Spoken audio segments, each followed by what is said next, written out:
Muy buenas, saludos cordiales en Cristo y María. Hoy tenemos un tema muy importante e interesante. Es ejemplo de una mujer, una santa mujer que de manera bastante incomprensible todavía no ha sido ni siquiera beatificada, pero Agustín nos explicará por qué todavía, sorprendentemente, no ha sido siquiera beatificada, siendo una de las más grandes santas que ha dado la Iglesia española a la Iglesia Católica. Agustín Aranda, ¿cómo estás? Hola, muy buenas tardes, Arturo.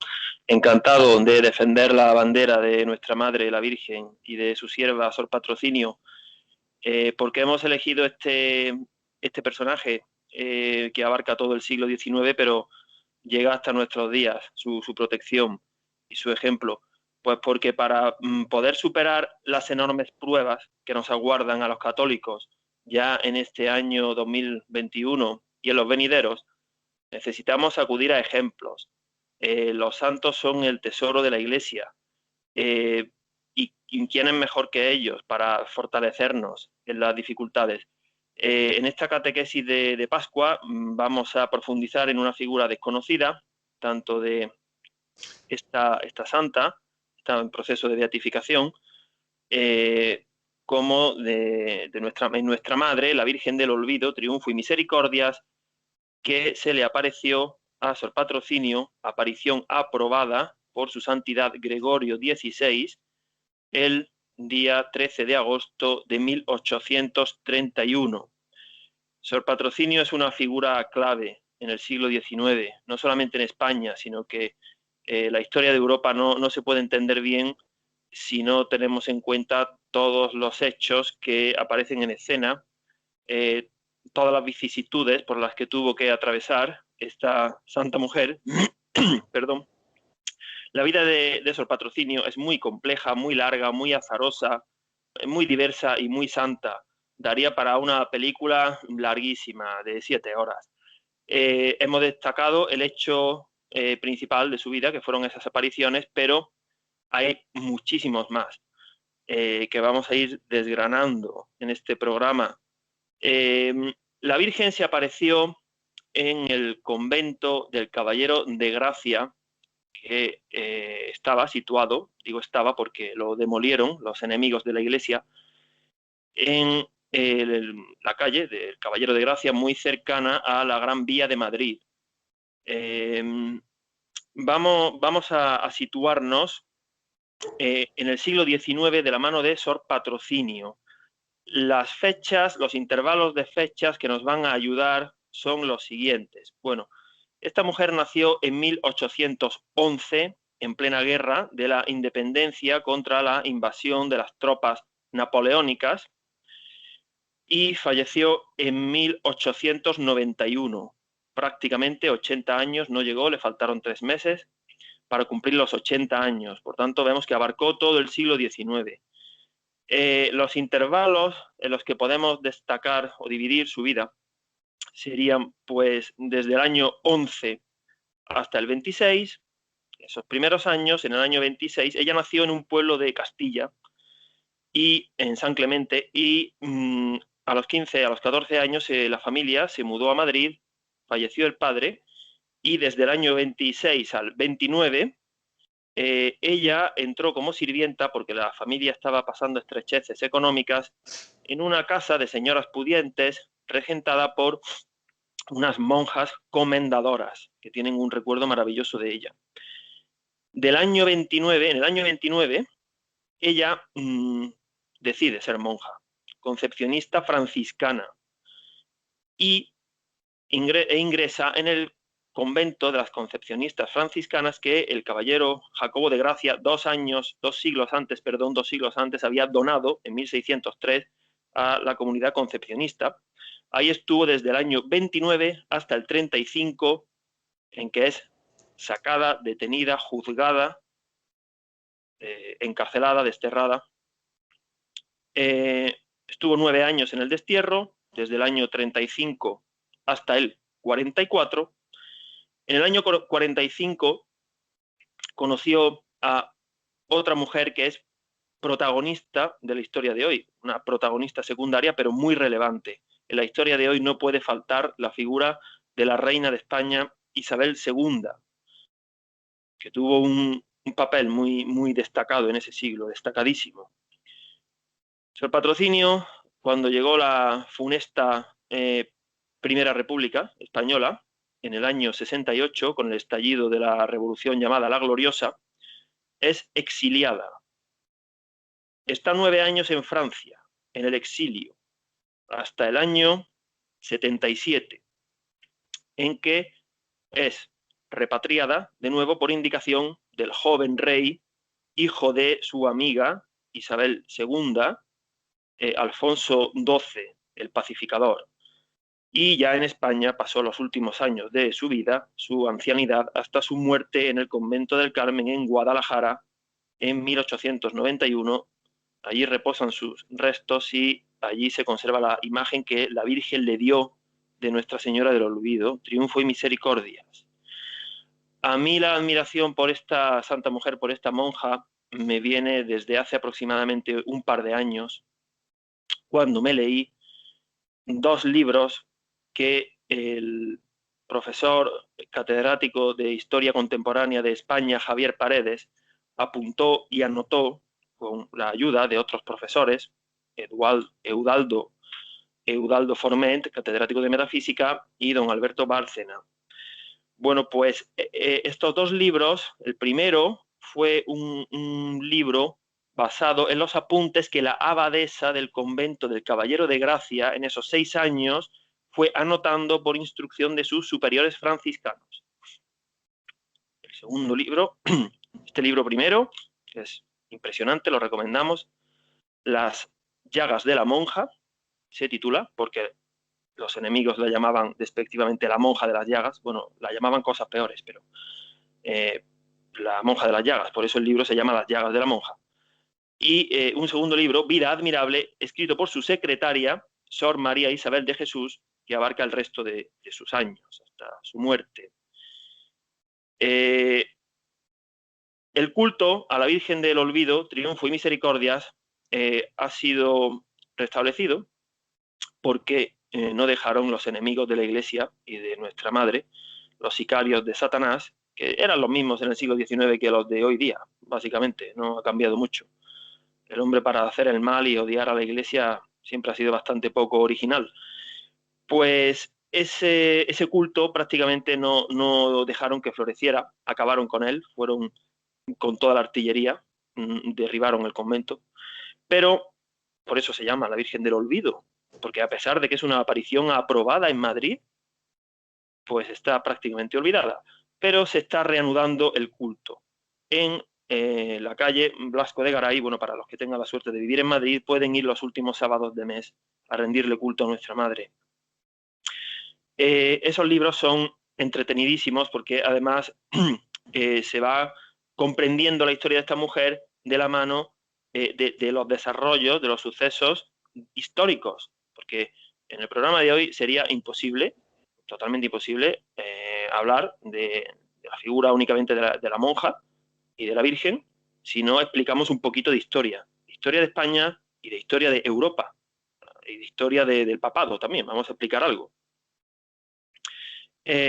Bueno, pues yo leí ese libro y desde hace ya 2 años y pico, pues me quedé cautivado por la figura de Sor Patrocinio y bueno, pues llevo colaborando contigo desde hace un año prácticamente y desde los primeros meses yo ya tenía en mente que algún día, por supuesto, tendríamos que hacer un programa sobre Nuestra Señora del Olvido, Triunfo y Misericordias y su sierva Sor Patrocinio. Bueno, pues ha llegado el momento. En esos años, entre 1829 y 1835, es que en el programa de hoy la introducción tiene que ser un poco general, para que nos hagamos una idea. Luego iremos viendo los diferentes apartados. En esos años, en esos 6 años, del 29 al 35, en ese convento sucedieron hechos extraordinarios. Éxtasis, persecuciones del demonio, profecías, bueno, la aparición, por supuesto, de nuestra Madre. En ese convento, además, hubo una aparición, unas revelaciones privadas, que me recuerdan a la de Santa Margarita María de la Coque, de nuestro Señor, el Cristo de la Palabra, se le apareció la Virgen, y también en esos años, pues, esta monja estigmatizada, muy, muy relevante eso en su vida, las llagas de la monja, pues comenzó a sangrar. El Señor le imprimió sus llagas y es de las pocas personas de las que se tiene constancia que sangraba. Ella estuvo vinculada a la pasión del Señor toda su vida. Toda su vida. Era una esposa de Cristo. Estuvo crucificada y unida a nuestro Señor en todo. Todo. Bueno, en esos años la situación política era tremenda. Hubo expropiación de los bienes de la Iglesia, exclaustración, echaron a la calle a los varones sobre todo, pero también a las mujeres. Con ellas fueron un poquito más, con las monjas, un poquito más benévolos, los enemigos de la patria y de la Iglesia. Hubo matanza de frailes, prohibición a los obispos de ordenar más sacerdotes, decían que ya había muchos, desacralización de los inmuebles expropiados. Es que España no estuvo ajena a ese gran hecho que marcó la historia universal, que fue la Revolución Francesa, de finales del 18. Aquí llegaron los ecos a principios del 19, Claro. no estuvimos ajenos. Y a pesar de que luchamos y derrotamos a los franceses, pero claro, las ideas liberales fueron calando. Siempre hay, pues eso, se llama progresismo, liberalismo. En el anterior programa vimos estos enemigos de la Iglesia y ahí ya pegaron fuerte. Hay que tener en cuenta que la masonería ya llevaba pues más de un siglo desarrollándose y atacando todo lo sagrado. Sor Patrocinio reúne en sí misma todo lo que un católico debe de aspirar a tener o a aceptar si le sobreviene. Unión a la cruz, hacer la voluntad del Padre, vida de oración, vida contemplativa, pero era contemplativa, pero desarrolló una labor muy prolija. Fundó muchos conventos. Era una santa porque amaba de forma totalmente especial a Dios y al prójimo. Por eso era santa, porque su amor por Dios y su amor por el prójimo era tan grandísimo, tan enorme, que cómo no va a ser santa. Y luego vamos a decir por qué todavía tiene su explicación, no es casualidad, porque no está beatificada. Tuvo ataques por todos los flancos posibles. Sufrió persecución y al hablar de persecución hablamos de varios aspectos: calumnias, agresiones, cárcel, numerosos destierros, intentos de asesinato, exilio. Es que tuvo de todo. Por eso, para la que se nos avecina a los católicos en estos tiempos ya que tenemos encima, pues si queremos alcanzar la palma de la gloria, pues tenemos que acudir a ejemplos. Y bueno, es que Sor Patrocinio es ejemplar. Ejemplos e intercesores, ¿verdad? Intercesores, claro que sí. Ella, pues bueno, estaba totalmente unida a la Virgen, perdonaba a los enemigos, hacía sacrificios, se le aparecían almas del purgatorio y las sacaba a base de penitencia. La procedencia de los ataques era diversa. Puedes leer, si quieres, Arturo, hemos dividido estos ataques para que veamos que le venían por todos los flancos. Persecución de su propia madre, Dolores Capopardo. Persecución furibunda del demonio. Persecución de un personaje político muy poderoso, Salustiano Olózaga, jefe del Partido Progresista Liberal y gobernador civil de Madrid. Eso ya le explicarás tú también por qué, ¿verdad? Sí. Persecución de la masonería. Persecución de las autoridades políticas cercanas a su amiga, la reina Isabel II. Difamación de su nombre ante el Beato Papa Pío IX por parte del secretario de Estado Vaticano Antonelli. Persecución de la prensa liberal y progresista. Persecución general anticristiana con leyes civiles promovidas por la masonería. Persecución tras su muerte por los historiadores de izquierdas enemigos de la patria y de la fe católica. O sea que no le dejaron ni muerta. No, ni muerta. La Virgen le dijo que el demonio la iba a perseguir hasta después de muerta. ¿Cómo te persigue el demonio? Es el padre de la mentira, con la difamación, la calumnia. Una de las pruebas de la santidad de esta mujer, una de ellas, es que en sus numerosos escritos jamás se encuentra un reproche, una queja, una condena contra nadie. ¿Qué santidad? Porque cualquiera de nosotros, por algo muchísimo menor, ya estaríamos teniendo que echar el freno para no maldecir a aquellos que nos atacan. Ella fue perseguida toda su vida y tras su muerte y tuvo 3 hechos comunes que durante todo este periodo no la abandonaron. Además de la persecución, los estigmas y numerosos dones con los que fue agraciada, porque Dios da la cruz, y a ella bien que se la dio, pero también da su gracia. Sería muy injusto que Dios nos permitiera que fuésemos tentados por encima de nuestras posibilidades o no nos diera su gracia si se la pedimos para no superar las pruebas. Por eso hay que pedir la gracia de Dios para aceptar la cruz. Ella es un ejemplo excelso, si no hubiera sucumbido. Sus dones fueron pues, don de curación, de profecía, éxtasis, de bilocación. Fue obedecida y reverenciada por las plantas y los animales, muy, muy franciscano eso, ¿verdad? El espíritu de su orden, era concepcionista franciscana.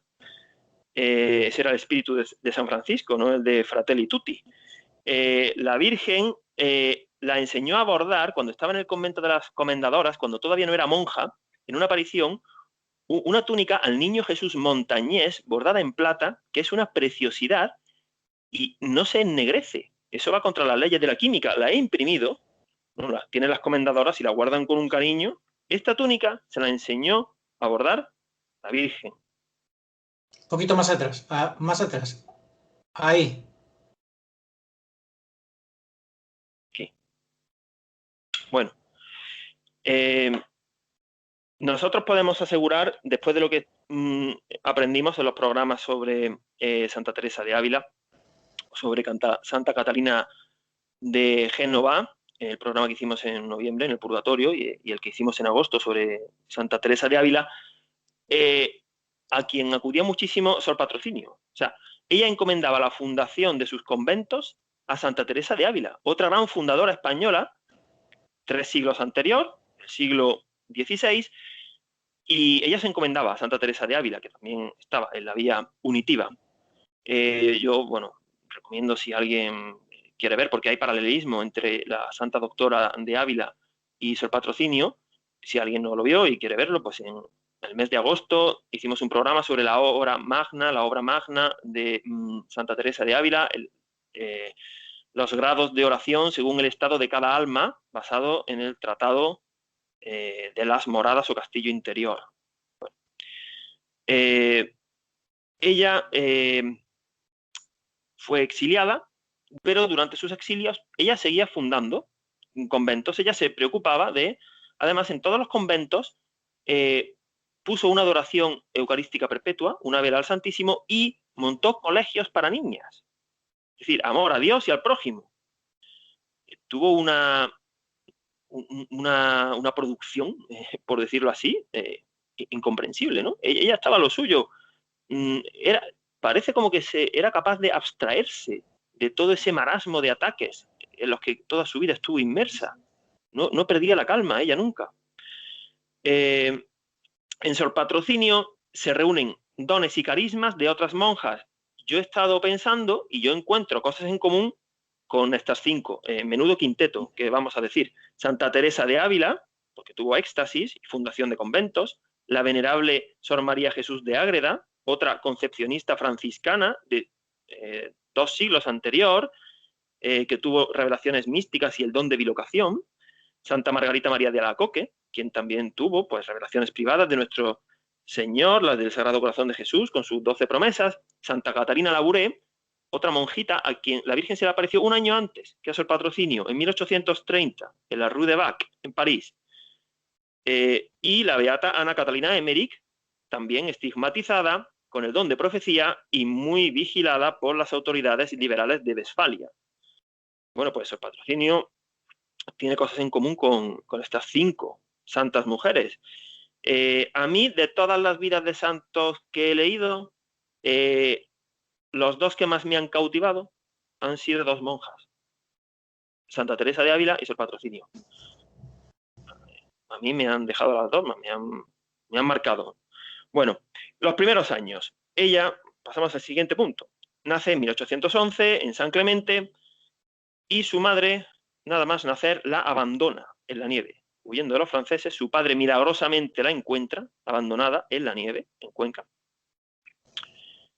Y su infancia fue muy dura. Su secretaria, Sor María Isabel de Jesús, que aprendió de ella la caridad, en el libro Vida Admirable, se dirige a la madre de Sor Patrocinio como una persona que tenía corazón de hiena. Era un demonio auténtico, pero un demonio que sabemos que gracias a Sor Patrocinio, primero evitó ella que fuera su madre al infierno, con duras penitencias y oraciones, y después le costó muchísimo trabajo, pero la sacó del purgatorio también. En fin, para abandonar a tu hija en la nieve. Luego, la intentó envenenar cuando tenía 4 años, le daba palizas también. El padre era un funcionario del gobierno. Bueno, y se fueron a Madrid. Se fueron a Madrid cuando tenía 14 años, entró en las comendadoras y ahí en las comendadoras comenzaron los ataques del demonio. El demonio la arrojó sobre un ataúd de un cadáver que estaban velando, la tiró allí, la aplastó contra el cadáver, contra el ataúd en el que estaban velando el cadáver. En esos años en los que todavía no era monja, pues bordó, la Virgen le enseñó a bordar, y esta túnica al Niño Jesús Montañés, y ahí cuando todavía no era monja le había gustado muchísimo al jefe del partido progresista, del partido enemigo de la Iglesia, y ese fue su perseguidor durante toda la vida. Personaje siniestro, Salustiano Olózaga, que llegó a pactar la boda con la madre, ¿Sí? Ni más ni menos. Bueno, pues tras esos años, ella decide ser monja. La madre no quería porque veía la oportunidad de casarla con este hombre influyente, un abogado joven de dinero, que luego se hicieron de oro. Toda esta gente, los liberales, los masones que expropiaron a la Iglesia, han vivido en la opulencia ellos. Los Salustiano Olózaga, Mendizábal, mesoneros romanos, Martínez de la Rosa, se hartaron de robar y de acaparar, y expropiaron todo, hasta las sartenes, los colchones, le robaron todo a la Iglesia. Y han pasado a la historia como los liberales, ¿no? Los que trajeron la democracia. Bueno, terrible, terrible.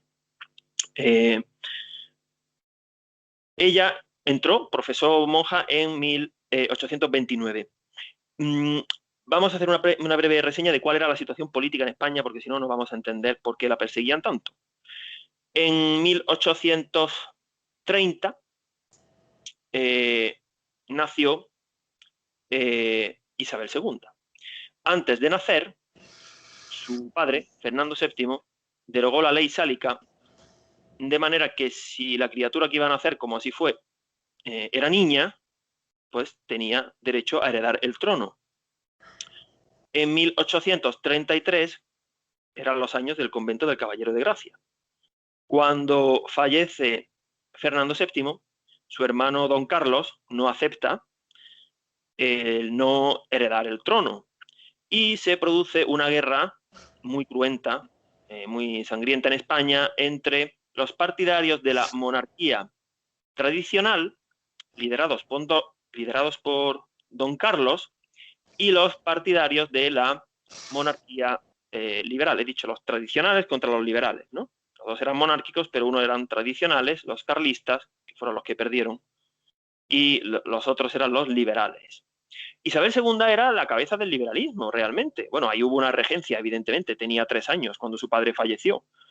Hubo una regencia. Pero ella, a pesar de que era la reina de los liberales, su cabeza y su corazón siempre fueron católicos, siempre. Eso los liberales no lo aguantaban. Por eso ella misma fue muy, muy atacada también. Bueno, pues esos eran los años. Plena guerra civil, la guerra civil desde el 33 hasta el 40. 2 años antes de que se apareciera Nuestra Señora en el convento del Caballero de Gracia. Es decir, la situación en España era muy, muy revuelta. Muy revuelta. Sor Patrocinio le dice a la Virgen: ¿no ves, señora, cómo está España? Luego lo vas a leer tú, Arturo, en la aparición.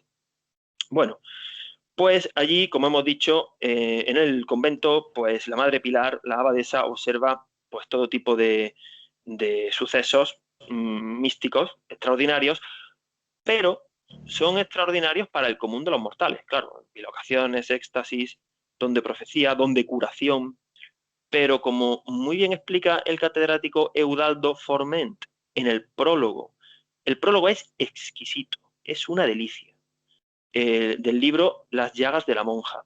Como bien explica, esos fenómenos místicos para la teología son normales.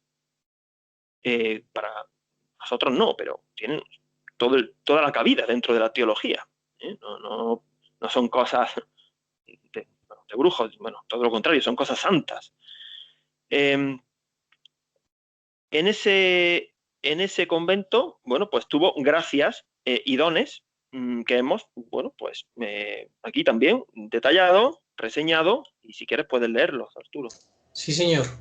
El don de curación, el don de profecía, la amistad y veneración de animales y plantas por su espíritu franciscano, el don de escribir con una belleza literaria incomprensible para una niña que había nacido en plena guerra de independencia contra las tropas napoleónicas invasoras y que por tanto no había recibido formación alguna. Escribía de continuo, durante horas, sin pararse a pensar, citando a papas, santos, concilios, etc. Apariciones de santos, apariciones de almas del purgatorio, como la de su propia madre, quien primero evitó que se fuera al infierno y después la sacó del purgatorio con duras penitencias. Comía y dormía poquísimo. Don de clarividencia, por ejemplo, los dos ladrones que querían entrar al convento de las comendadoras haciéndose pasar por hombres piadosos, y el caso del sacerdote al que le dijo que estaba celebrando la misa en pecado mortal y que le respondió a Sor Patrocinio que sí, pero eso solo lo sabíamos Dios y yo. Pues sí, en el convento los ataques del demonio se recrudecieron. La golpeaba, la abofeteaba, a veces aparecía con la cara marcada, con un moratón, la tiró por las escaleras, le arrojó una olla de agua hirviendo con lejía en el brazo, que le produjo una ampolla muy dolorosa, le llenaba la cama de bichos y se la sacudía, bichos que luego desaparecían, la arrastró por un tejado, la sacó de la clausura y la estuvo arrastrando, llegó molida la pobre, llena de polvo y con contusiones y moratones, casi la ahoga metiéndole la cabeza en un retrete, producía sonidos por la noche que aterrorizaban a todas las monjas. Bueno, entonces hay que imaginarse lo que tuvo que ser vivir en ese convento hasta el año 31, los 2 primeros años. Las monjas concepcionistas franciscanas dirían, madre mía, este es un ángel, pero aquí ¿qué está pasando? Bueno, pues la abadesa, la Madre Pilar, no se separaba de ella ni de día ni de noche.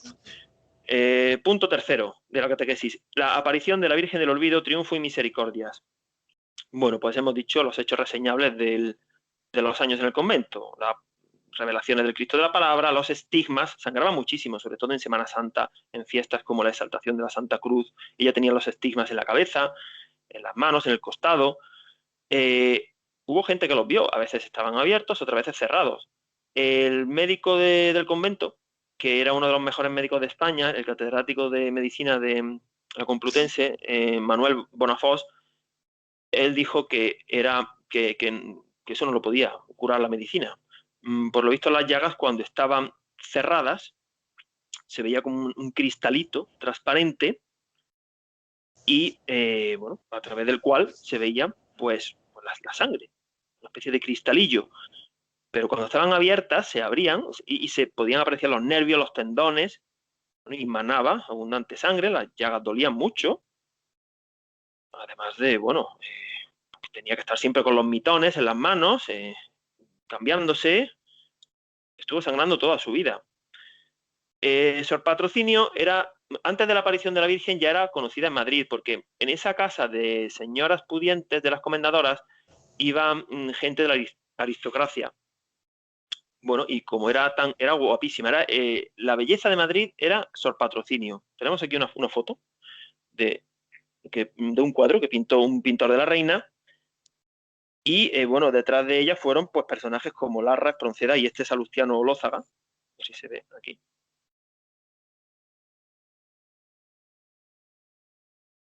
Esta era nuestra amada Sor Patrocinio, que esperemos que esté intercediendo por nosotros.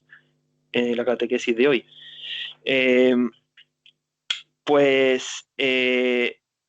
ese, claro, cuando estaba en el convento, pues en el año 1831 se apareció la Virgen, pero antes yo quiero narrar dos hechos que sucedieron, de los muchos que sucedieron en el convento, porque me han parecido muy a tener en cuenta.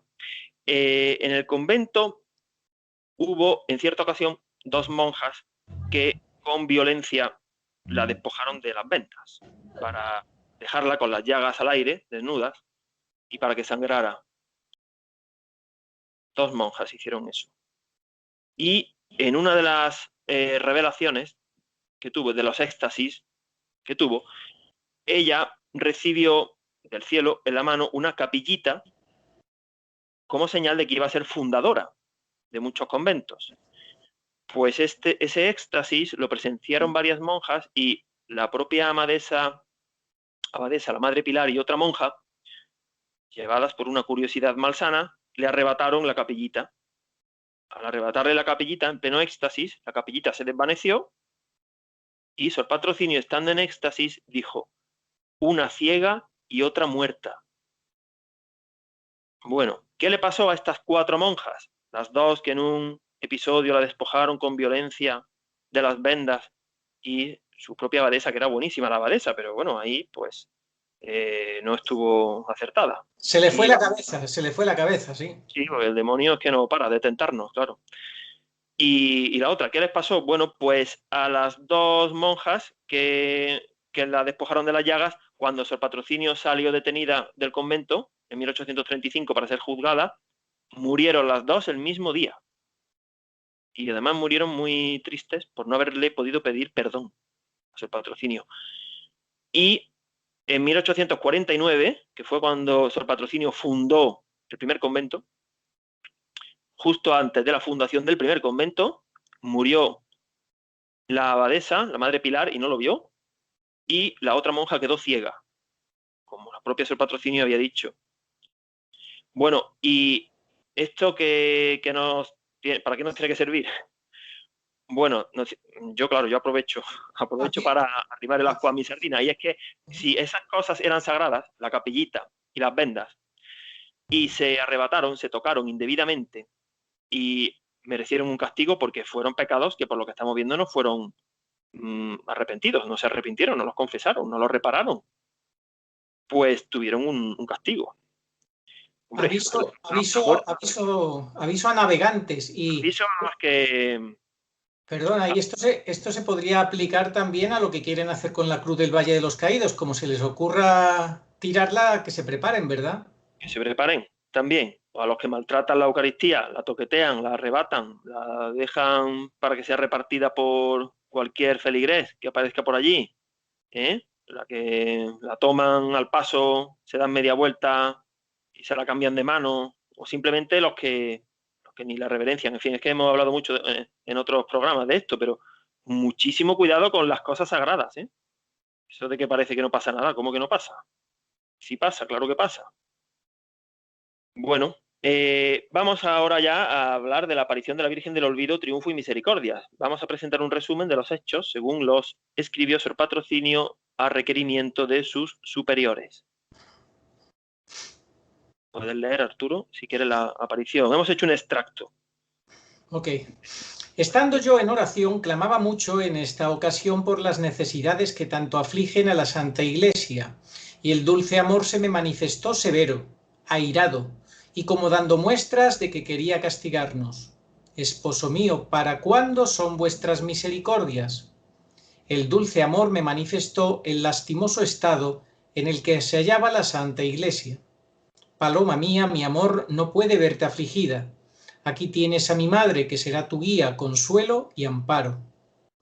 Ese mismo día por la noche, durante el rezo con la comunidad, la Madre Patrocinio volvió a enajenarse. Cuanto sigue pertenece a este segundo arrobamiento. Ese mismo día por la noche, durante el rezo coral de los maitines con la comunidad, la Madre Patrocinio volvió a entrar en éxtasis y a conversar con Nuestra Señora. Señora y Reina mía, ¿no veis la España, los males que nos afligen? Hija mía, los veo. pero ¿no puede mi amor ser más benéfico para con los hombres? Ellos se olvidan de mí y retiran las misericordias. Y por esto, a esta imagen le darás el título misterioso del olvido, triunfo y misericordias, para darles a entender que me han olvidado. Pero yo, que soy vuestra tierna y amorosa madre, quiero poner a vista de todos los mortales, en esta imagen mía, que jamás mis misericordias se apartan de ellos. Entregándole la imagen que lleva en sus manos, le dice: a tu solicitud y cuidado dejo el culto y veneración de esta sagrada imagen mía con el título de olvido, triunfo y misericordias. Ella será la consoladora del mundo, y todo afligido encontrará en mí, por mediación de esta imagen, el consuelo. Al alma que rendida a sus pies me pidiera alguna cosa, jamás se la negará mi amor. Será el consuelo del mundo y la alegría de la Iglesia católica, y por su medio mi hijo y yo recibiremos culto. Tú, hija mía, alcanzarás victoria del poder de Satanás y tu comunidad perfección en servirme. Es la Virgen quien le cambia el nombre a Sor Patrocinio, que al entrar en el convento tomó el nombre de Sor Rafaela, porque 2 siglos antes, en el siglo XVII, el rey Felipe IV, que guardó una estrecha relación con la venerable Madre María Jesús de Ágreda, puso a las Españas bajo la protección de la Virgen del Patrocinio. Pues sí, la Virgen del Patrocinio protege a las Españas en el siglo XVII. En el siglo XIX ya quedaba poco de España, pero en el siglo XVII sí. Así que, bueno, pues todos nuestros hermanos españoles de las antiguas Españas, pues también son protegidos, claro que sí, por la Virgen del Olvido y con la intercesión de Sor Patrocinio. Los mensajes y las promesas de la Virgen del Olvido y Misericordias son 4. De una potencia, los 4, que pasan como desapercibidos. Pero es que yo digo, bueno, esto, madre mía. Bueno, todos los mensajes de la Virgen, ¿no? Pero vamos a ver cuáles son. Primero, en tus manos voy a poner esta sagrada imagen y con ella todas las misericordias de mi Santísimo Hijo. Esto se puede interpretar como que está a la misma altura que la devoción de la Divina Misericordia. Todas las misericordias de mi Hijo, María, que es la omnipotencia suplicante. Ha vinculado el Señor, en esta portentosa imagen, el alivio, consuelo y remedio de todos, y la alegría de la Iglesia Católica. Así que la Iglesia Católica, la verdadera Iglesia Católica, nunca puede perder la alegría, por muy mal que se vayan desarrollando los acontecimientos. Tercera, al alma que rendida a sus pies me pidiera alguna gracia, jamás se le negará mi amor. Y la cuarta, impresionante, cualquier población que expusiese y venerase a la Virgen del Olvido, Triunfo y Misericordias, se verá libre de las calamidades, porque sería ella como un pararrayos de la divina justicia, arca de Noé y refugio para librar a sus devotos. Impresionante. Este es impresionante para los tiempos que se nos vienen ya. Claro, pero ¿qué pasa? Que nuestra madre sabía que era la Virgen del Olvido, porque si esta imagen, si esta devoción hubiera arraigado, si el hombre colaborando con el misterio de iniquidad, con la ciudad del hombre, donde habitan los enemigos de la Iglesia y de los secuaces del demonio, no hubiera combatido esta devoción, pues bueno, nos hubiéramos ahorrado muchísimas penas, desgracias, tragedias, y estaríamos protegidos. Pero como el hombre rechaza a nuestra madre es que en general se le hace muy poco caso, es la realidad, igual que a nuestro Señor. Es muy desoída por una minoría únicamente. Ella claro que sufre. No vamos a pensar aquí que, bueno, el Señor tuvo poco éxito en la tierra, lo crucificaron. Pues anda, que su madre a las apariciones tampoco, en general, le ha ido muy bien. No es ni siquiera tomada en serio, las apariciones marianas no son tomadas en serio ni siquiera por los sacerdotes, en una gran mayoría es que no quieren ni escucharlas. No quieren ni escucharlas, incluso las que están aprobadas. A mí me da esto una rabia, porque dicen, y es verdad, pero me da mucha rabia, es que no es dogma de fe, no hay que creer en ellas, ni las aprobadas. Hombre, pero que eso no se dice, señor sacerdote. Usted tiene que decir lo contrario. Incluso hay muchas que no están aprobadas que son verdaderas. En fin. Claro, ¿cómo reaccionaron los enemigos de la Iglesia, los siervos del demonio, los que combaten a la ciudad de Dios de San Agustín ante esta aparición y sus mensajes? Hombre, no reaccionaron convirtiéndose, claro que no. Reaccionaron, pues, pisando el acelerador y el bando del demonio atacó al bando de la Virgen. Claro, en 1836, que ya Sor Patrocinio había sido sacada, detenida del convento, aprovechando las leyes desamortizadoras, que eran un enorme latrocinio, un robo descaradísimo, exclaustran a todas las monjas concepcionistas franciscanas, expropian el convento, lo compra un francés, un hombre de paja, a precio de ganga, y lo derriban, hay que tener mala idea, para poner un mercado. O sea, había que acabar como fuera con esa devoción y con ese convento. La calle del Caballero de Gracia, donde se ubicaba el convento, entronca con la Gran Vía de Madrid. La Gran Vía de Madrid se llamaba calle de San Miguel, le cambiaron el nombre. Había que eliminar a un protector, porque los masones, o sea, esto de que las calles tengan nombre de santo no lo aguantan. Ahora bien, no hay masón que no tenga calle. Todos estos personajes, Olózaga, Mendizábal, todos tienen su calle en Madrid. Pero entre 1831, que fue cuando desapareció la Virgen, el 13 de agosto, por cierto, el único día en que no se pudo aparecer en Fátima porque los pastorcitos estaban detenidos. La Virgen, como eso lo sabía, dijo, pues me voy a aparecer el 13 de agosto. Pues en esos 5 años, entre 1831 y 1836, que fue cuando se derriba el convento, sucedieron cosas interesantísimas. La Virgen le dijo al demonio que ya no iba a atacar más a Sor Patrocinio. La abadesa se llevó una alegría enorme, como es normal, pero no le va a atacar más físicamente. Pero con persecución y mentiras sí. Y claro, el demonio, pues a partir de esa aparición, pues con sus poderosos tentáculos políticos, la prensa, pues atacó muchísimo. Vamos a ver. 4º punto de la catequesis. Detención, juicio, confinamiento, cárcel y destierros. Casi nada. Fundaciones y exilios. Bueno, pues esta aparición fue aprobada por su santidad Gregorio XVI, que en esa época era el Papa quien aprobaba las apariciones, y el convento del Caballero de Gracia se convirtió en un gran centro de espiritualidad.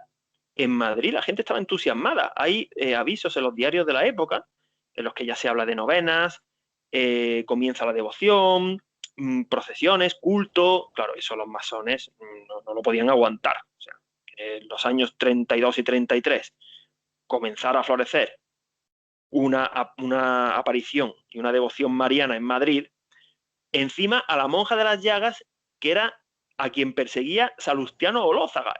Bastante disgusto se llevó ya con que se le metiera a la monja, pero que encima fuera la monja de las Llagas y que a ella se le hubiera parecido a la Virgen, hombre, hasta ahí podíamos llegar. Eso ya no lo aguantaron. En los años 32 y 33, aquello empezó a florecer y dijeron, no, esto hay que pararlo.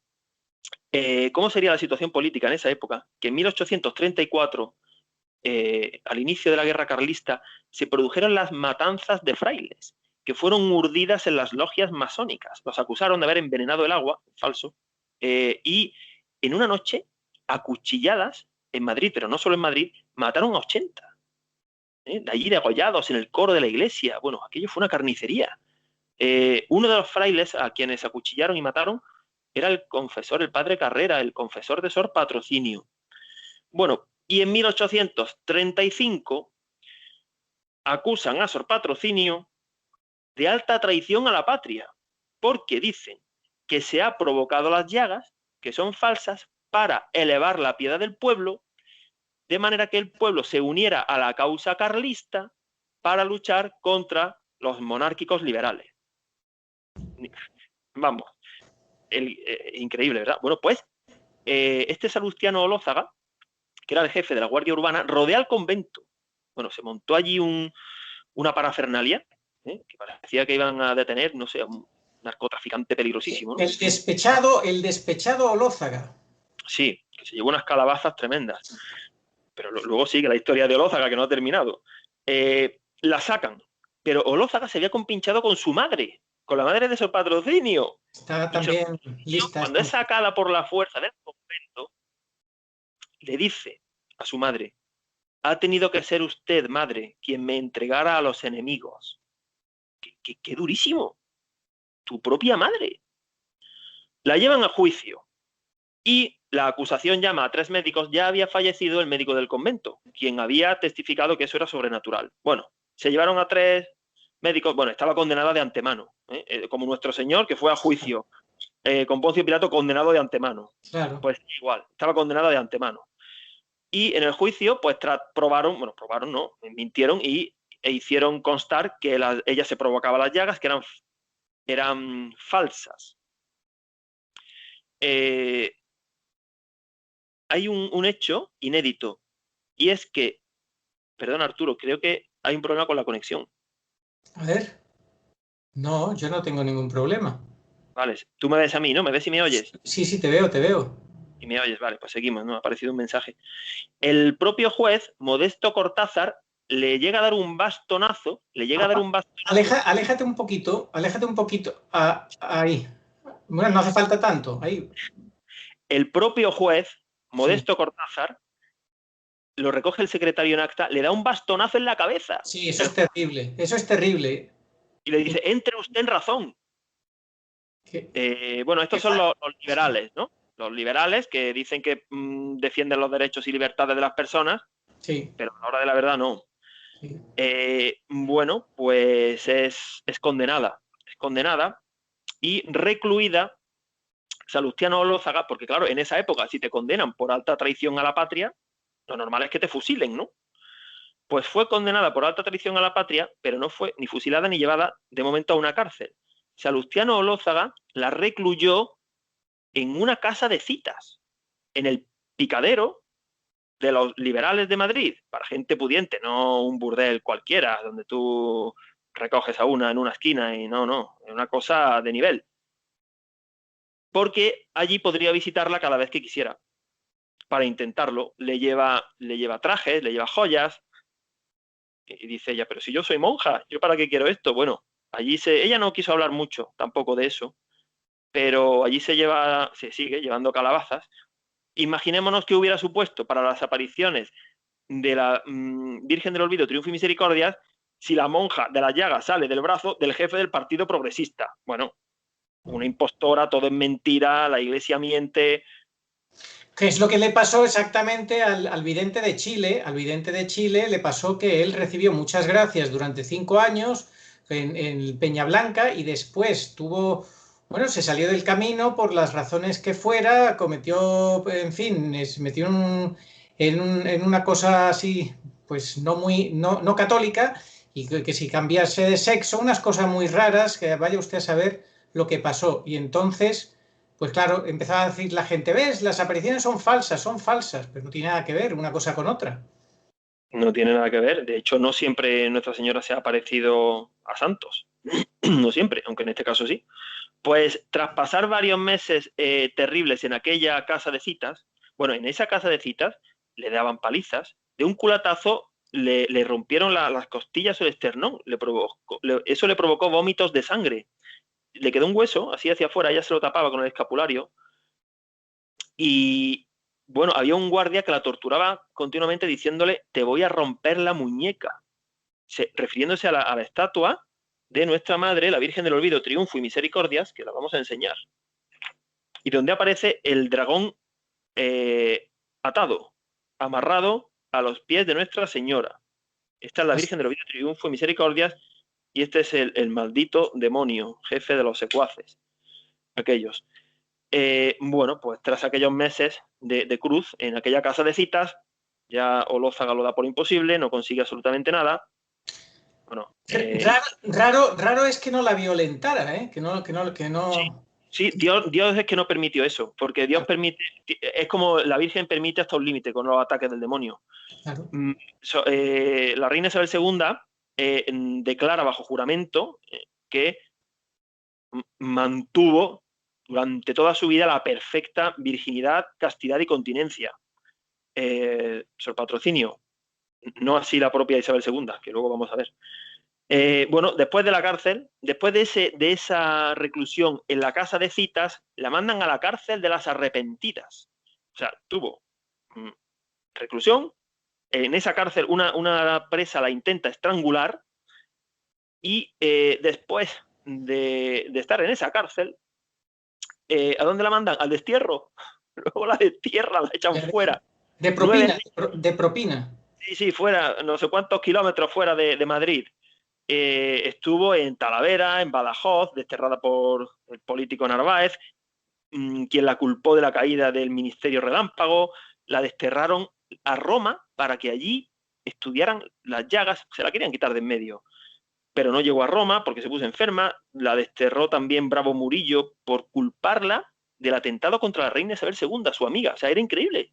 Lo mismo la acusaban de favorecer a la reina que de atentar contra la reina. Es que la odiaban directamente. Y bueno, durante los destierros, también tuvo percances. En uno lo intentaron envenenar y en uno de los destierros, en el de Baeza, pues el guardia que le pusieron para vigilarla se convirtió cuando vio que sangraba. Es que los masones no la podían ni ver porque algunos, no todos, pero algunos iban al locutorio a hablar con ella y se convertían. Decían, bueno, ¿qué ha pasado? Que no vaya nadie a hablar con esta mujer. De hecho, en el locutorio de Aranjuez la intentaron asesinar de un disparo. Bueno, regresa del primer destierro en 1844, 9 años desterrada, y en 1845 la joven reina, que cuenta con 15 años de edad, que todavía no se ha casado, quiere ir a conocerla, porque la marquesa de Santa Cruz, esas mujeres aristócratas, la conocían de su época como sirvienta en la casa de las comendadoras y fue a conocerla. Ahí comenzó una gran amistad con Isabel II. Hay que decir algo de la vida de Isabel II. Esta niña perdió a su padre a los 3 años, en 1833. Su madre se enamoró de otro Fernando y prácticamente la abandonó, de manera que la educación de esta niña quedó en manos de los liberales. Sabían que la reina tenía muchísimo poder con aquella constitución. A esa niña pues le daban a leer pornografía, la llevaban a ver escenas de sexo. Bueno, en ese ambiente corrompido la criaron.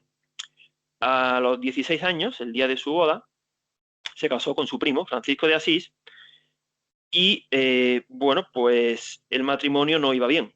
No iba bien.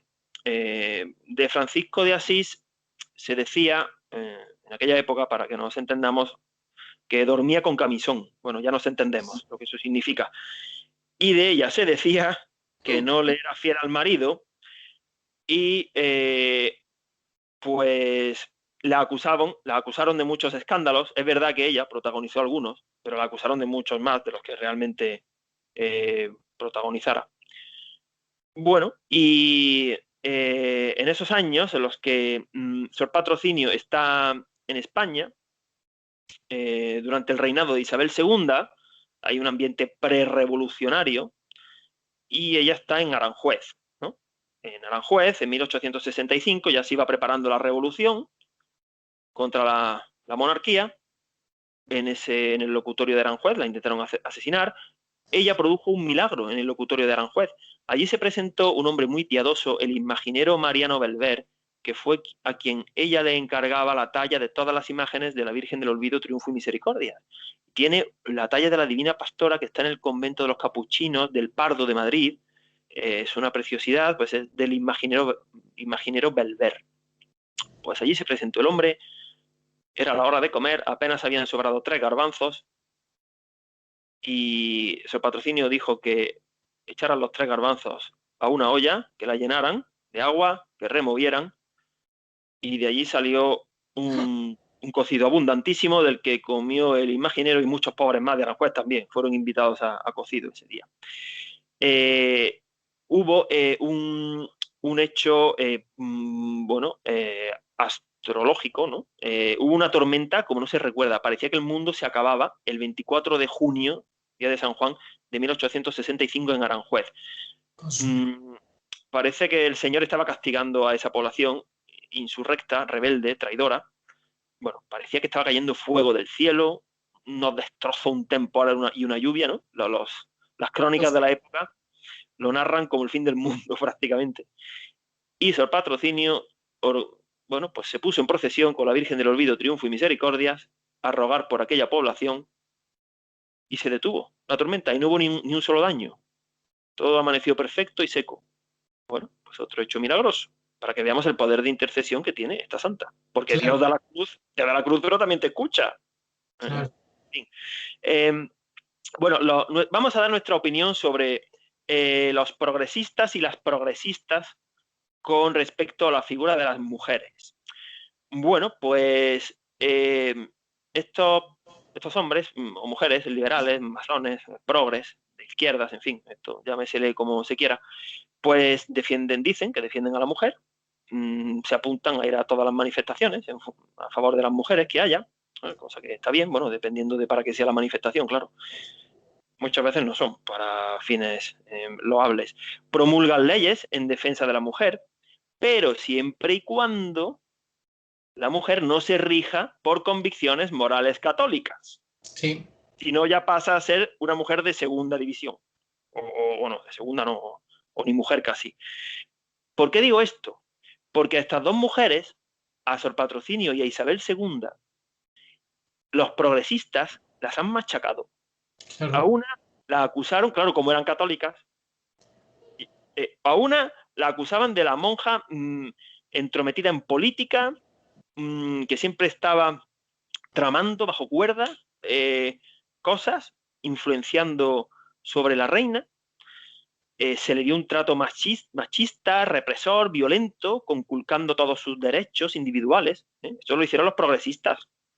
Y a Isabel II, como era una reina de corazón y cabeza católico, a la que habían pervertido, tenía ese defecto. Bueno, pues la ponían de furcia, pues la ponían fatal. Claro. Entonces, ¿por qué? Porque eran mujeres católicas. Si no hubieran sido católicas, pues le hubieran reído las gracias, claro. Y la prensa, ¿cómo trataba la prensa liberal a Sor Patrocinio? Bueno, pues es tremendo. Hemos sacado unos extractos de la prensa de la época una vez que comenzó la Primera República y fueron al exilio. Fue exiliada Sor Patrocinio. Vamos a ver qué decía la prensa de ella. Bajo la dominación de la teocracia y su bruja Sor Patrocinio, bajo esa dominación bochornosa y fatal en cuyas manos puso el rey la suerte de su esposa, la industria española solo ha producido imágenes para el culto, candelas de cera y rosarios. Esto lo decía el diario El Imparcial el 19 de febrero de 1869. Otro titular, del diario El Nuevo Siglo Ilustrado el 8 de agosto de 1869, decía: se asegura que Sor Patrocinio vive de cantinera en un batallón Carcundia. Y el diario La Iberia, el 16 de febrero de 1869, su exmajestad, después de haber vendido su alma al diablo, es decir, a la Sor Patrocinio y demás gentuza clerical, vendió los árboles y el terreno del Parque del Retiro. Pues sí, esa era la prensa liberal.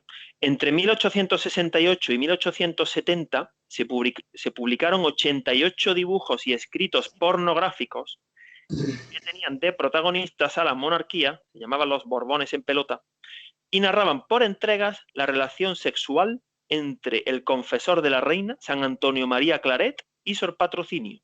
Vaya imaginación. Sí, que se vieron un par de veces y tuvieron la prudencia exquisita de ni hablarse siquiera, porque sabían que estaban publicando eso. Y de hecho San Antonio María Claret iba a predicar a los conventos, pero no a los de la Madre Patrocinio. Pues hasta eso publicaron. Aseguraban que estaban juntos en el Escorial y ellas estaban en Aranjuez. Bueno, mentían sin pudor ninguno. Esto de mentir y mentir y mentir y seguir mintiendo, que es lo que hacen los medios de comunicación de masas, lo estamos viendo en nuestra época con este fenómeno que está tan de moda, que está afectándonos la vida tantísimo. Venga a mentir, venga a deformar, venga... Pues claro, esto no es nuevo. No es nuevo, no. También publicaban, con toda la mala intención del mundo, que los conventos y fundaciones de Sor Patrocinio eran en realidad lupanares donde se recogía mujeres de vida licenciosa y mal vestir que convivían con las monjas que también pecaban y no observaban la regla de vida. Casi 200 monjas de clausura entraron gracias a Sor Patrocinio. Bueno, siguiente capítulo. El exilio y carta a sus hijas. Bueno, en 1868 tuvo que huir a Francia escapando de la Revolución de Septiembre, la llamada Gloriosa. 9 años estuvo exiliada en Francia, hasta después de la Restauración, en 1875, cuando ya terminó esa república y con la llegada al trono del joven rey, el hijo de Isabel II, volvió a España, que fue la última en volver casi. Hubo algunos políticos que si por ellos no querían que volviera, Cánovas y alguno más. En Francia siguió abriendo fundaciones y todas las encomendó a Santa Teresa de Ávila. Y repetidas veces recomiendan sus cartas a las religiosas que tengan a la Santa de Ávila por vicaria de la comunidad y que la veneren. Bueno, ¿cómo tuvo que salir huyendo? Estaba en el convento de Guadalajara y campo a través de noche, creo que tuvieron que recorrer, no sé si 12 o 14 kilómetros de noche, unas monjas. Además ya tenía una edad, tenía 57 años. Una monja con sus hijas huyendo a Francia. Madre mía, porque si no las mataban, que llegó un parroquiano de allí y dijo, oye, que os vienen y os matan. Tuvieron que salir huyendo a Francia. Estuvo en Francia. En esos años Europa estaba muy convulsa. Se produjo la caída de los estados pontificios en 1870, bajo el pontificado del beato Pío IX, la Comuna de París. Bueno, y a Sor Patrocinio vivió de primera mano en París los sucesos de 1870, con el asesinato del arzobispo de París, cuyo cuerpo fue arrastrado por las calles. Justo 40 años después, día por día, de que la Virgen de la Medalla Milagrosa le revelara a Santa Catarina Labouré, 18 de julio de 1830, le dijo, dentro de 40 años, que fue el comienzo de la guerra franco-prusiana, matarán al arzobispo de París. Así fue. 40 años, día por día, nuestra madre, la profetisa perfecta, lo profetizó y a Sor Patrocinio le pilló en París huyendo de la revolución y se subió al coche de caballos donde estaban huyendo Sor Patrocinio y sus monjas, el asesino del arzobispo de París. ¡Qué bárbaro! Qué susto, ¿verdad? Bueno, pero no les hizo nada. En fin, por providencia divina. Bueno, durante el exilio de la Primera República, imagínate lo que tiene que ser que exclaustren a tus monjas, que las echen de los conventos que tú has fundado, qué dolor más grande. Y le dijo a su secretaria, Sor María Isabel de Jesús, dile a mis hijas mías, diles que esto se pasa, pero la eternidad sin fin se acerca. Esta frase de Sor Patrocinio nos tiene que servir para lo que nos pueda deparar el futuro. Ella, en mitad de la persecución, no dejó de ocuparse de sus fundaciones, de sus monjas y de sus niñas, de los colegios. Ella iba a lo suyo, no se lamentaba, ella seguía trabajando, seguía orando, seguía amando. Dio 95 instrucciones a sus monjas, que son una maravilla, son un referente para la vida consagrada, porque fue abadesa toda su vida. Desde el año 45, creo que fue nombrada abadesa, hasta su muerte fue abadesa, 62 años, no, desde el 49. Desde el 49 hasta su muerte fue abadesa, pues, no, 62 años fueron los años de vida religiosa y 40 y tantos, más de la mitad de su vida fue abadesa. Pues, porque siempre la elegían. Además, esto de elegir democráticamente no lo han inventado los liberales. La abadesa también se elige con votación secreta. Y si eres una monja antipática, no te votan, vamos, ni de broma. Oye, curioso que Sor Patrocinio dio 95 instrucciones a sus monjas y que es un referente para la vida consagrada a Dios y también para los laicos. A ti te recuerda eso mucho a la obra de Santa Teresa, Camino de Perfección, pero a mí me ha recordado a las 95 tesis de Lutero. Es como si fuera una contraposición a Lutero, ¿no? Pues sí, y además es que está todo conectado, porque Santa Teresa de Ávila combatió el protestantismo, vamos. Totalmente. hay que ver las cosas que decía eso de... Ahora sí que se ha cortado. Ahora sí que se había cortado. Bueno, sigue. No, sí, porque me han llamado. La Santa Madre Iglesia dio grandes santos para que lucharan contra la reforma, el cisma protestante, ¿no? Uno de los santos, una de las santas fue Santa Teresa de Ávila, quien estaba pues siempre en mente de Sor Patrocinio. Es que la vida de ambas santas guarda semejanza, no son iguales, porque no hay dos cruces iguales ni dos santos iguales en el cielo, pero guarda cierta semejanza, aunque yo me atrevería a decir, por lo que yo he leído, que como cruz y persecución tuvo más Sor Patrocinio. Además de que, bueno, Santa Teresa no tuvo los estigmas. En fin, son dos referentes. Sí. Es una santa clarísima, Sor Patrocinio, vamos. Es una cosa es de locos que no esté beatificada siquiera. Sí, efectivamente, en este pontificado se ha beatificado a uno que por lo visto era un terrorista que falleció en un accidente de tráfico. Montonero. Montonelli, o no sé, y se dieron una prisa, Angelelli se llamaba, se dieron una prisa, bueno, al poco tiempo ya estaba beatificado. Qué prisa se dan, ¿verdad? Para beatificar a algunos, ¿no? Bueno, 7º capítulo, regreso a España. Regresó a España cuando se produjo la restauración, bueno, porque la Primera República fue un auténtico desastre, hubo 4 presidentes, se trajeron a un rey de claro corte masónico de la dinastía de Saboya, que había luchado contra los estados pontificios, Amadeo de Saboya, y cuando vio a Amadeo de Saboya cómo estaba la cosa aquí, dijo, aquí se quedan ustedes que yo me largo. Y se restauró, ¿no? Con este pacificador, el joven rey, que falleció muy joven, Alfonso XII, tuvo un hijo póstumo, Alfonso XIII. Bueno, regresó a España y, bueno, pues ya eran sus años de mayor, de ancianidad. Antes de morir tuvo 8 meses de una larguísima enfermedad, muy dura, con muchos dolores, y falleció en el convento del Carmen de Guadalajara. No quiso, quiso parecerse al Señor incluso a la hora de morir, porque ya sabiendo que se iba a morir, en virtud de la santa obediencia mandó a sus monjas a las celdas y solamente se quedó sola con las 2 que la cuidaban. La reina Isabel II tuvo mucha correspondencia con el beato Pío IX y lo visitó en Roma, a Pío IX. Además era una peregrina, le llevaba unas figuritas, bueno, era una españolaza tremenda. Isabel II. Y el beato Pío IX, en su largo y santo pontificado, tuvo algún que otro error. Es normal. Uno de ellos fue que nombró como secretario de Estado a un personaje que ni siquiera llegó a ordenarse de sacerdote, a un tal Antonelli, a quien le gustaban, como dice el historiador Paredes, 2 cosas: el dinero y lo que ustedes están pensando.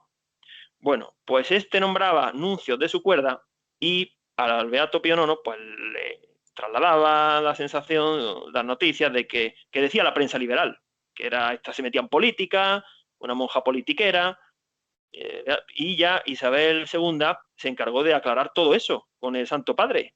Y cuando volvió Sor Patrocinio de su exilio, le dijo Isabel II, hemos hablado mucho de usted, me ha hablado mucho de usted su santidad, Pío IX, y la tiene por una santa. O sea que bueno, al final el beato Pío IX se llevó muy buena sensación de Sor Patrocinio, y Sor Patrocinio además murió con la bendición de León XIII, que le dio la bendición, fue a la muerte de Pío IX.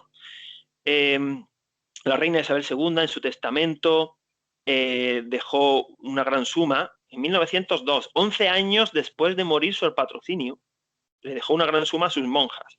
Si hubiera sido la monja pedigüeña Pestiño, no le hubiera dejado nada.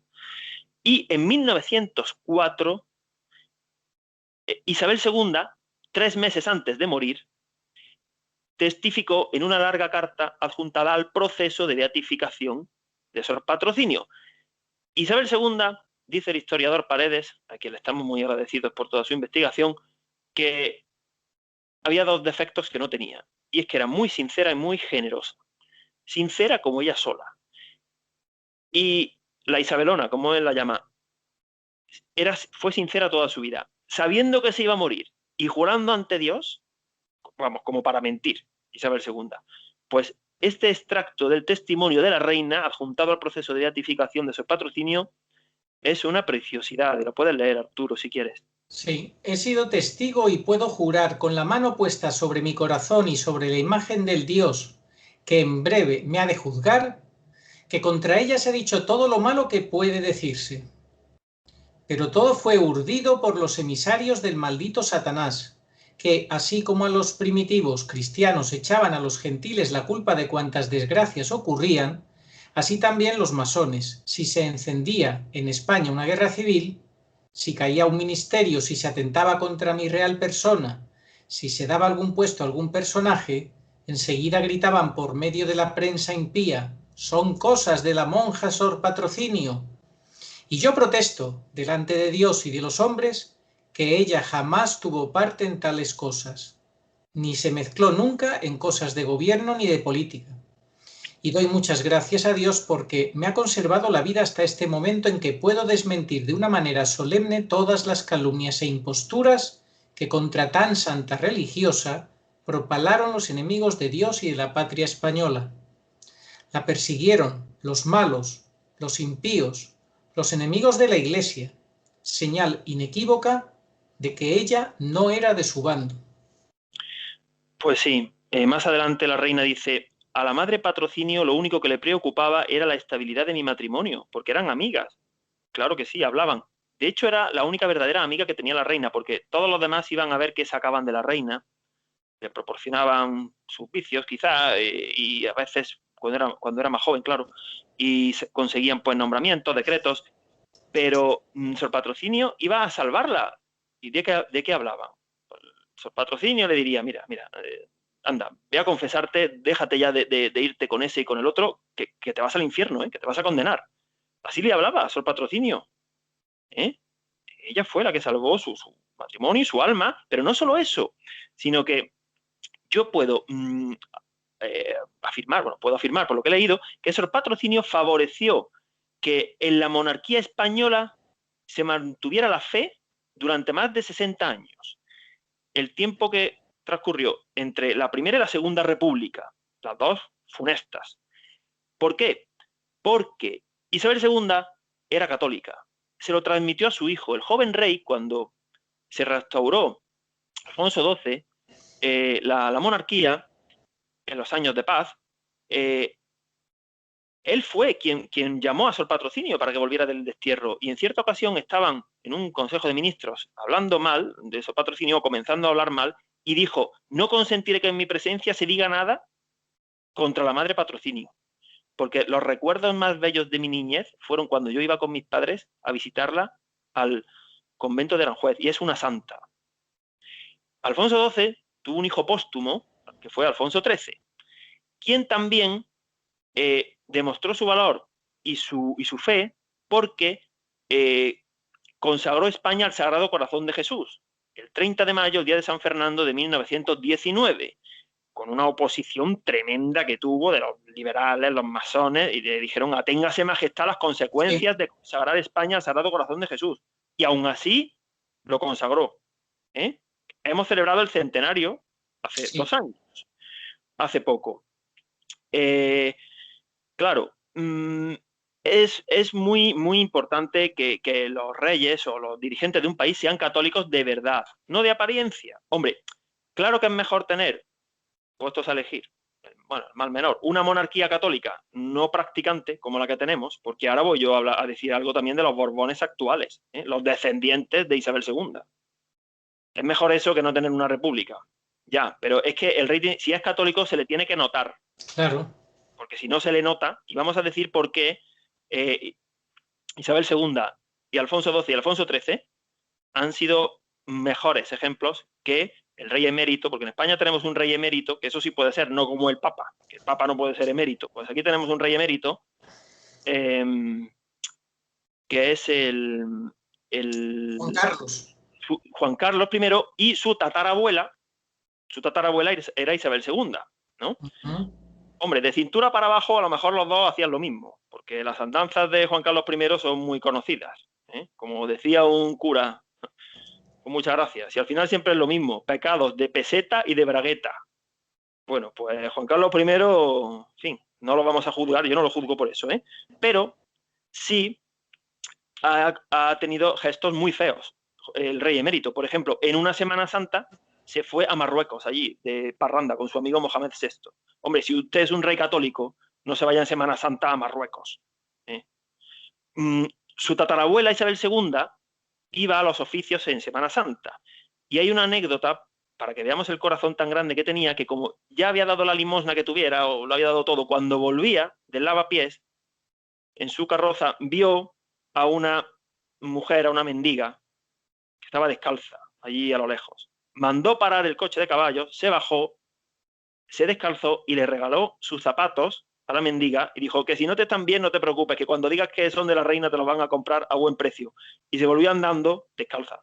Esa era Isabel II, y no como su tataranieto, que en Semana Santa, en lugar de ir a los oficios, se iba a Marruecos y a otros sitios. Y el actual rey, Felipe VI, hombre, pues las cosas como son. Es católico de fachada porque ha tenido 3 gestos que han podido ser mejores, por decirlo de forma suave. Por ejemplo, hace poco, pues se ha comenzado a jurar el cargo de ministro retirando la Biblia y el crucifijo de la sala. Dice, hombre, es que estamos en un estado laico y eso a los comunistas no les gusta. Ya, claro, pero es que a los comunistas de hace 30 años tampoco les gustaba. Entonces, ahí te tienes que plantar. Si tú eres un rey católico, ¿tú cómo puedes transigir de que de repente te quiten el crucifijo y la Biblia? Tú ya sabes que a él le han dado un premio importante los masones, o sea que... Claro. Una condecoración. Sí, otra. Bueno, y hace poco defendió la libertad de prensa como si fuera algo sagrado. Bueno, anda, que la libertad de prensa, los liberales mintiendo y tergiversando, son altavoces del demonio muchas veces. Otro gesto, bueno, en los discursos de Navidad que hace, por supuesto, son discursos totalmente desprovistos de ningún mensaje cristiano y sin portal de Belén. Allá a lo lejos hay unas figuritas que parece que son San José y la Virgen, parece. Y sobre todo el peor, a mí el que más me dolió fue que el 30 de junio de 2019, hace casi 2 años, 30 de junio de 2019, se celebró la consagración, el centenario de la consagración de España al Sagrado Corazón de Jesús que hizo su bisabuelo, Alfonso XIII, con una misa en el Cerro de los Ángeles, donde está el monumento del Sagrado Corazón. Pues no fue. Yo me pregunto, bueno, ¿qué tenía ese hombre que hacer más importante ese día que estar en el Cerro de los Ángeles en la misa de consagración de España del centenario del Sagrado Corazón de Jesús? Sí. Lamentable. Parece bastante evidente que ha dimitido de su fe católica, por lo menos aparentemente así parece, ¿no? Aparentemente, efectivamente. Luego Dios sabrá, pero sí. Oye, pues, nuestro rey católico, yo quiero que se note que es un rey católico. Sí. Claro, bueno, es que también los tiempos son los... Tampoco ayuda mucho a la mujer, yo creo, ¿eh? Parece que no, pero bueno. Los tiempos son los que son, porque en esa misa del centenario de la consagración de España al Sagrado Corazón de Jesús, el arzobispo de Madrid, Monseñor Osoro, bergogliano donde los haya, bueno, pues hizo una homilía en la que habló de los migrantes y exaltó el pauperismo, o sea, bergoglianismo puro. Y yo me pregunto, en la misa del centenario de la consagración de España al Sagrado Corazón de Jesús, ¿qué pasa? ¿Que no han sucedido cosas en España en estos 100 años? Sí. Monseñor Osoro, para que usted no sabe de los migrantes, ni una sola palabra de lo que ha sucedido. Hemos tenido una guerra civil, una... Sí. No, y de lo que significa que España esté consagrada al Sagrado Corazón de Jesús, claro. Lo que significa las promesas, la devoción en sí, etcétera. Bueno, no sé si tú sabes que a Osoro le llaman Osoglio. Osoglio o Osoros, ¿no? También. Sí, en Osoros también le llaman Osoros y Osoglio. Pues no mencionó ni al beato Bernardo de Hoyos. Sí. Si te parece, Arturo, algún día podremos hacer un programa sobre la devoción al Sagrado Corazón de Jesús. Sí. Porque, bueno, estamos un poquito en deuda. En fin, esos son los tiempos que tenemos. Hay monarquías católicas de fachada. Pues sí. Bueno, un testimonio, se abrió el proceso de beatificación de Sor Patrocinio en 1907. En 1930 fueron aprobados sus escritos y uno de los testimonios a favor de Sor Patrocinio es el de un sastre que ya era mayor y dice en el testimonio de beatificación: yo recuerdo a Sor Patrocinio porque cuando yo era niño yo era monaguillo en Torrelaguna. Y dice, yo recuerdo, dice, yo solo puedo decir 3 cosas. Que era muy buena, que a mí me quería mucho y que cuando comulgaba se le iluminaba la cara. Mira qué declaración de santidad. Igual que el hecho de que en ni uno solo de sus escritos haya vertido ni el más mínimo reproche contra sus enemigos, no se haya quejado. Qué santaza. Bueno, el día de su muerte, el 27 de enero de 1891, a las 3 de la tarde, llevaba una hora muerta, estaban velando el cadáver y una monja pues estaba en oración y le pidió que un niño, un familiar, que estaba en Castellón está en el Levante español, a 400 kilómetros o 500 de Madrid, y en aquella época no había comunicaciones, claro, se habría enterado la monja de que ese niño estaba muriéndose, pues le rezó a su patrocinio y el niño sanó, totalmente sano. Hay otros testimonios de curaciones milagrosas atribuidas a la intercesión de Sor Patrocinio. Uno de ellos es el de la esposa, Elena, se llama la mujer, la esposa del catedrático Eudaldo Forment, el que ha prologado maravillosamente el libro de las llagas de la monja de Javier Paredes, basado en las anotaciones de la abadesa, la Madre Pilar, pues su esposa fue curada milagrosamente por intercesión de Sor Patrocinio y otros más. Vamos a ver, Arturo, ahora vamos a leer solamente las 33 máximas, son perlas de sabiduría de Sor Patrocinio. ¿Empezamos? Sí, vamos a leerlas de manera alterna. Ok. La gloria de Dios es lo que debemos desear en todo y por todo. Con Dios todo se puede y todo se vence. Todo es poco para Dios. A Dios le debemos amar por Dios solo y no por lo que nos consuela. La verdadera virtud consiste en la práctica de las virtudes sólidas y en una perfecta conformidad de nuestra voluntad con la que Dios, no queriendo más que solo y precisamente aquello que Dios quiere. La vida interior, que tan poco conocida es en la época presente, es la que más agrada a Dios. Todo se hará llevadero, esperando que Dios proveerá en todo. Las cosas exteriores, poco son y de poco valen si no van acompañadas de la vida verdaderamente interior. Donde se busca a la madre, se encuentra al hijo, al esposo, al médico, al consuelo y al que es nuestra paz y verdadera alegría. Hágase en todo la santísima, justísima y amabilísima voluntad de Dios, y en lo que permita sea su nombre bendito y glorificado. Dios es todo providencia y misericordia, no hay más que confiar en Él. Las dulzuras en la oración no son la mejor prueba de que el alma camina bien.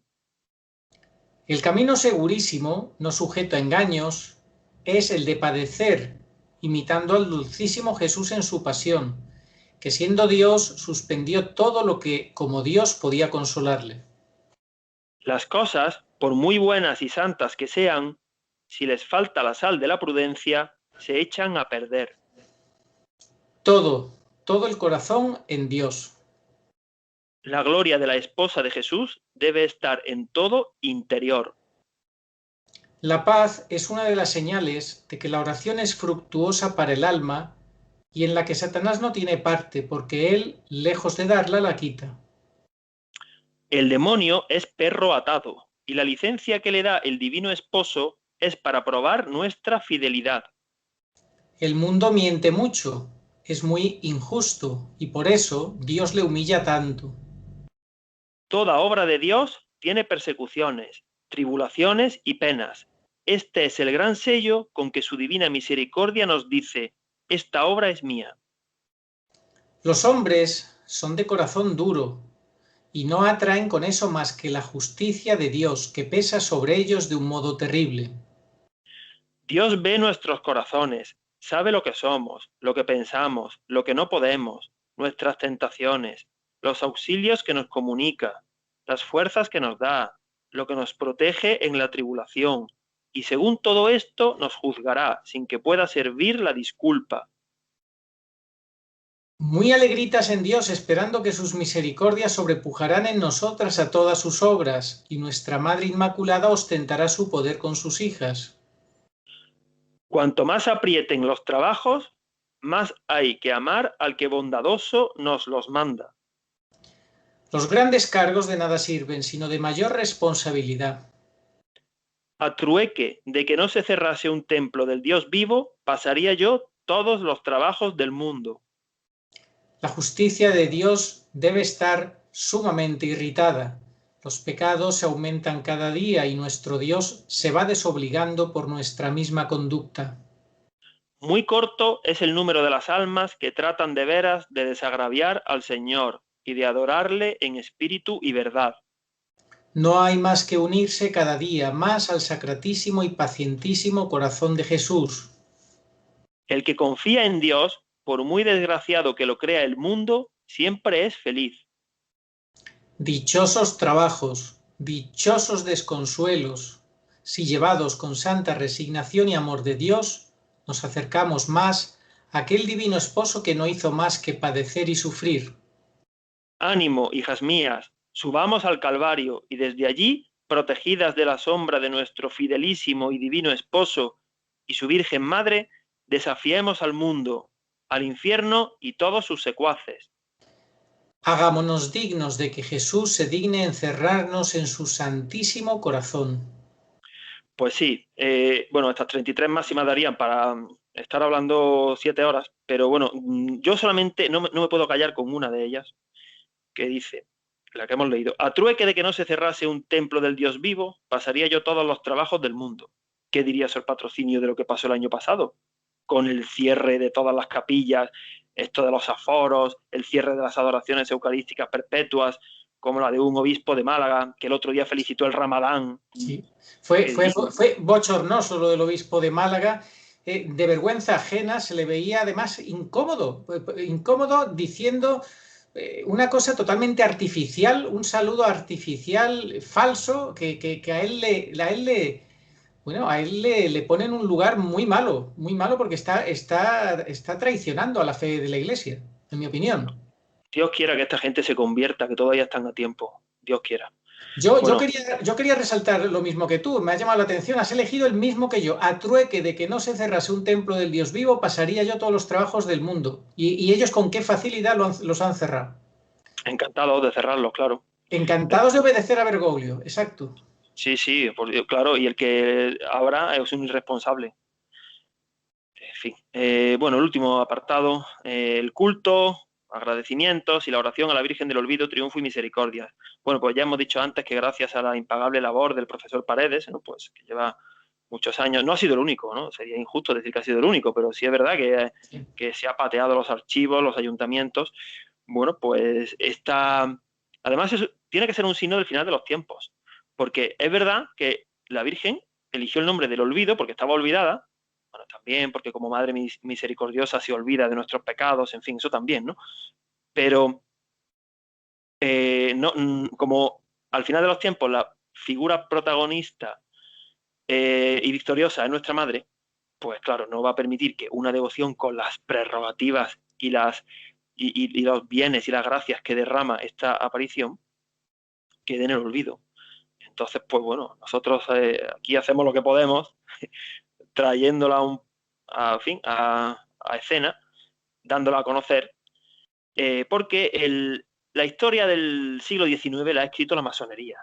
La ha escrito la masonería. Hay pues, historiadores y escritores que mienten mucho. El otro día leí un artículo del profesor Paredes en que un militar español se metía con el padre Claret, con San Antonio María Claret y con su patrocinio. Los ponía de ejemplos, ¿no? Como que eran eso, politiqueros. Otra vez, yo no sé qué libro se habrá leído este hombre.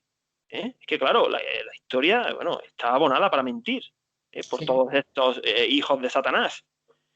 Es muy también de agradecer la labor de los profesores Alberto Bárcena, quien ha apuntado el segundo libro, el de la Madre María Isabel de Jesús, y de Eudaldo Forment.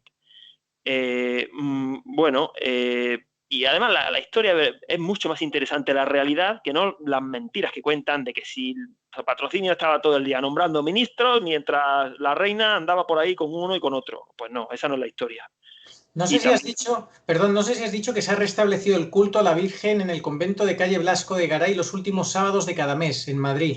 sí, efectivamente, allí se reúnen, rezan el rosario, hay adoración al Santísimo. Bueno, yo es lo que he oído, no vivo en Madrid, no tengo fácil para ir. Pero sí, se va poco a poco recuperando la devoción a la Virgen del Olvido, Triunfo y Misericordia, que ya decimos que es aprobada, Sí. aprobada. Vamos a ver Eh, si los que ven el vídeo se animan y se imprimen una imagen y la tienen en su casa de Nuestra Señora del Olvido, Triunfo y Misericordias. Y las 4 promesas que voy a leer luego, la cuarta para despedir. Sí, y también nuestro agradecimiento a las monjas, a todas las monjas, Sí. no solo a las concepcionistas franciscanas, sino a todas esas esposas de Cristo que están enamoradas. Sor Patrocinio iba Olózaga detrás de ella, pero ella estaba enamorada de un hombre, del hombre Dios. Ese era su amor, su esposo. Pues muchísimas gracias a todas las monjas, porque la oración de las monjitas no sabemos lo poderosísima que Sí. es, cuánta desgracia no habrán evitado el amparo que supone tener a esas almas de oración y de los sacerdotes, que la oración sacerdotal es poderosísima. Eh, tiene un plus el ser religioso, a Sí. ser laico, las cosas como son. Bueno, y vamos a leer para terminar la oración a la Señora del Olvido, Triunfo y Misericordias. Yo me la sé de memoria, la rezo todos los días, porque es muy breve y muy bonita y muy efectiva. Señora nuestra del olvido, triunfo y misericordias, vos que prometisteis ser el alivio, consuelo y remedio de todos, y que jamás vuestro amor negaría nada de cuantos pidieran rendidos a vuestros pies, os suplico que por mediación de vuestra sierva Sor Patrocinio le presentéis a vuestro Hijo Jesús crucificado esta gracia que os pido. Pídase la gracia ahora.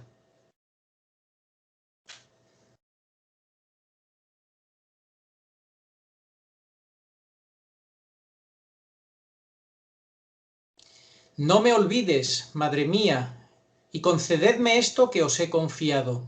Por Jesucristo nuestro Señor. Amén. Ave María, gratia plena, Dominus tecum, benedicta tu in mulieribus et benedictus fructus ventris tui, Jesús. Sancta Maria Mater Dei, ora pro nobis peccatoribus, nunc et in hora mortis nostre. Amén. Ave María, gratia plena, Dominus tecum, benedicta tu in mulieribus et benedictus fructus ventris tui, Jesús. Sancta Maria Mater Dei, ora pro nobis peccatoribus, nunc et in hora mortis nostre. Amén. Ave María, gratia plena, Dominus tecum, benedicta tu in mulieribus, et benedictus fructus ventris tui, Jesús. Sancta Maria Mater Dei, ora pro nobis peccatoribus, nunc et in hora mortis nostre. Amén. Muy bien, Arturo, si quieres leer ese cuarto punto y Sí, despedimos ya. sí, porque se ha hecho un poquito largo. Un poquito largo. Pues el Pero cuarto... creo que no sea aburrido. El que haya llegado hasta el final creo que No, no sí lo va sé. a sorprenderse. Sí, lo sé, lo sé. A la gente, los que les gusta, se les hace corto, yo lo sé. El punto cuarto de los mensajes y promesas de la Virgen del Olvido, Triunfo y Misericordias es: cualquier población que expusiese y venerase a la Virgen del Olvido, Triunfo y Misericordias se verá libre de las calamidades, porque sería ella como un pararrayos de la divina justicia, arca de Noé y refugio para librar a sus devotos. Totalmente necesario y actual esto, para estos años que tenemos ya aquí encima. Pues nada, yo animo entonces a todos los que han visto este vídeo a que se impriman una imagen de Nuestra Señora del Olvido, Triunfo y Misericordias, que aprendan o que tengan a mano también esta oración que hemos leído al final y que le tengamos devoción y poco más, ¿no? Que vivamos esa consagración al Inmaculado Corazón de María y que vayan ya preparándose sus refugios. El que pueda irse al campo, que se vaya al campo, ¿eh? Y el que no, bueno, pues que al menos tenga un refugio en su propio hogar o con alguna persona de carne y hueso, en previsión de cuando ya pues se acabe Internet, que no podamos tener estas comunicaciones por Internet. Ese es mi consejo. Sí, incluso si alguien quiere descargarse de los programas que hemos hecho, porque quizá algún día no estén ni disponibles, puede ser. También, también. En fin, bueno, pues nada, muchísimas gracias, Agustín, por todo el trabajo que te has tomado en traernos esta santa que todavía ni siquiera la han beatificado, pero bueno, forma parte de la persecución, que es un signo más. Y nada más, pues pedir, nos encomendamos mucho a ella. Yo la tengo enfrente mía, la tengo en una imagen grande con Nuestra Señora del Olvido, Triunfo y Misericordias, que me regaló la superiora del convento de allí de Guadalajara en una visita que hice volviendo de Garabandal, y ella nos atendió muy amablemente detrás del torno. Ni siquiera le pude ver la cara, pero se veía que era una mujer con mucha espiritualidad, muy santa y muy sabia. Y tengo el honor de tener esa imagen, la misma que tú has mostrado. Así que nos encomendamos a Sor Patrocinio, a todos los que habéis estado acompañándonos en este rato, y especialmente te encomendamos a ti, Agustín, para que ella, Sor Patrocinio, a ti y a tu familia, os alcance todas las gracias que más podáis necesitar. Que Dios os bendiga mucho. Muchas gracias, Arturo. Pues nada, terminamos con la oración a Nuestra Señora de todos los pueblos. Señor Jesucristo, Hijo del Padre, manda ahora tu Espíritu sobre la tierra. Haz que el Espíritu Santo habite en el corazón de todos los pueblos, para que sean preservados de la corrupción, de las calamidades y de la guerra. Que la Señora de todos los pueblos, que un día era María, sea nuestra abogada. Amén. Oh María, sin pecado concebida. Rogad por nosotros que recurrimos a vos. Pues nada, muchísimas gracias y hasta la siguiente ocasión, que el próximo tema, ¿cuál será? ¿Nos lo puedes adelantar? Bueno, no lo tengo definido, pero como mayo es el mes de María, pues por ahí especialmente va a andar la cosa. Vale, estupendo, muchas gracias.